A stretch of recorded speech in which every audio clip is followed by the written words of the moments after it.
Alright, welcome back everyone, My Tom Films Project Integra. So today we're going to be talking about the LS and GSR transmission and kind of the differences between them. So I actually got this video idea from a friend of mine named Dylan. Here's his car right here.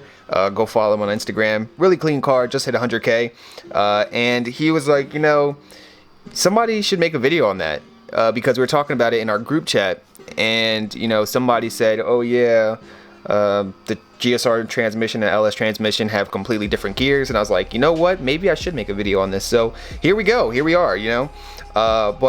You know, this is going to be a really quick video. There's really no need to sit here and dive deep into every single little detail about each individual transmission, because I don't really think that's necessary. So if you're new to the car scene and you don't know too much about Hondas and you want to kind of know what would be the best ideal transmission for you, this video should kind of help you out and kind of guide you in the right direction. That way you don't make a wrong mistake, and that way you know which transmission to buy and what to look for. Alright, so I figured it'd be best to actually just put up a diagram right here so that you guys can kind of see what the gear ratio is for both the LS and the GSR transmission. And you can kind of find this pretty much anywhere, on any forum, any other website, but I feel like this video should kind of help you, know what to look for if you're trying to buy an LS or if you're trying to buy a GSR. So the LS and GSR both share the same first and second gear, and that is 3.23 and 1.90. Now the B16 and the Type R share the same first and second gear as well. So I'm going to make a separate video on those two transmissions down the line, but as you can see, like, these transmissions are pretty similar. They're not too different, but the GSR I think would be the better option, only because number one, you have the option of getting LSD if you buy a JDM one, or somewhere else in the world if they sell JDM transmissions or LSD GSR transmissions, and it has a little bit of a better final drive. The 4.266 final drive I can't stand. I just hate it so much. But a lot of people will tell you, yeah, if you're boosting your car, you might as well just stay LS, and I don't really agree with that. We all have different opinions, but I mean, it all depends on your setup. That's what it all boils down to.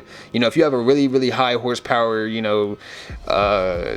setup, then I guess sure, LS. But like, if you have like a mild setup that's only putting out like maybe 300 horsepower, I don't know, some low number, a GSR would suffice. I think that would be the better option, because it's just quicker, quicker acceleration.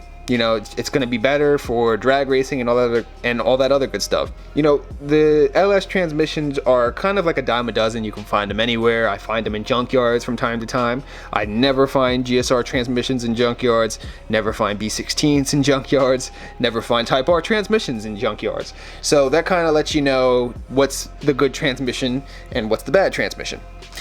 Now, I'm not knocking the LS. I'm not saying that it's complete garbage, but I mean, that should kind of narrow it down for you. Like, if you see a lot of something that's like 20 plus years old, chances are people don't really have an interest for it. So that's just my look on it, and I'm just going to keep moving on here, because I already know there's going to be people to say, oh yeah, well, the LS transmission does this, that, this. Like, relax, okay, relax. It's just an opinion, relax. Now I figured I'd talk about something that I wasn't going to talk about in the video, but now that we're talking about transmissions, I feel like it's necessary for me to go over this. And before you go buying any transmissions, just know that it's easy to get scammed when you're trying to buy an LS or a GSR transmission. So I made this mistake, and I trusted somebody who I thought was, a reputable company, but it turned out that, I learned my lesson. So first, I went to go buy a B16 transmission, if you guys don't remember, and I bought it from just somebody that I knew, and he basically just recently bought the transmission, so obviously he didn't have it in his car or anything, but it was like a quick turnaround. Like, he wanted to sell it to me because he knew that I really wanted a B16 transmission, and I couldn't find one anywhere. So he sells me the transmission. It's open. I test everything out, and everything spun, but when I went to go put it in my car, nothing spun. It was locked up. Took it to the guy that sold me the next transmission and was like, dude, this transmission's garbage, throw it away. So I was like, okay, no problem. And he tells me, hey, I have a GSR transmission for you if you're really looking for a transmission. And I'm like, bro, thank you for telling me that. I'm gonna buy it in like a day or two. And he's like, okay, I'll hold it for you. So he holds it for me. I go the next day, I pick up the transmission in my mom's Jeep, and it says S80, right? Because the number is shared with both the LS and the GSR. So there's really no way to tell the difference between the LS and the GSR unless you open it up and actually count the teeth on every single gear. Now, I have this chart right here that'll tell you how many teeth go for which gear. So when I did my B16, when I was counting the gears on that, I counted the final drive and everything checked out, and I was like, okay, it's actually a final drive, or it's actually a 4.4 final drive. So I didn't do that with this transmission because, you know, when you go into a tuner shop, like let's use CLM Motorsports because everybody knows them, right?